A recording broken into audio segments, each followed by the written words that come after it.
உங்க வீடு வாஸ்துபடி இருக்கணும் முறை. அந்த வாஸ்துபடி இருக்கு சார் அப்படின்னு சொன்னா அந்த வீட்டை உபயோகப்படுத்தணும். அந்த உபயோகப்படுத்துற முறைன்னு ஒண்ணு இருக்கு. சில பேர் வீட்டை சுத்தம் பண்றது இல்ல, சில பேர் வீட்டை சுத்தம் பண்றது இல்ல, சில பேர் வீடு இருந்தும் அந்த வீட்டை பூஜை பண்றது இல்ல, பராமரிக்கிறது இல்ல, விளக்கேத்துறது இல்ல. சில பேர் இவ்வளவு பராமரிச்சு இருந்தும் பணம் வர்றது இல்ல.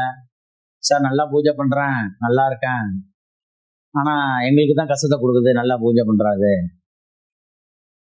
ஒண்ணுமே வாஸ்து ஒண்ணுமே இல்ல. ஒரு ஓப்பன் பிளேஸ்ல ஒரு கட்டடம் எங்கேயாவது அவுட்டர்ல ஒயின் ஷாப்பு வருமானம் வந்துகிட்டே இருக்கு. சொல்றத கேட்டுதானுங்களா? ஒயின் ஷாப்ல எங்க பத்தி ஏத்திக்கிறாங்க? ஒயின் ஷாப்பு கட்டியிருக்காங்க, பணஞ்சாடம் அங்கதானே போகுது. நம்ம வீட்டுல வீடை கூட்டி பெருக்கி வீட்டை சுத்தம் பண்ணி எல்லாம் இருந்தாலும் நமக்கு பணம் வரல. இதுக்கு காரணம் அப்படின்னா வீடு சரியான முறையில இருந்துச்சுன்னா அந்த மாதிரி இடத்துக்கு அங்க போக மாட்டாங்க.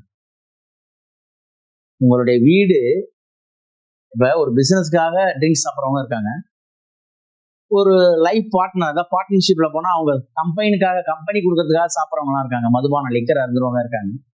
ஏன் இதை உங்களுக்கு சொல்றேன்னா அவங்களாம் ஒரு லிமிட்டோட இருப்பாங்க.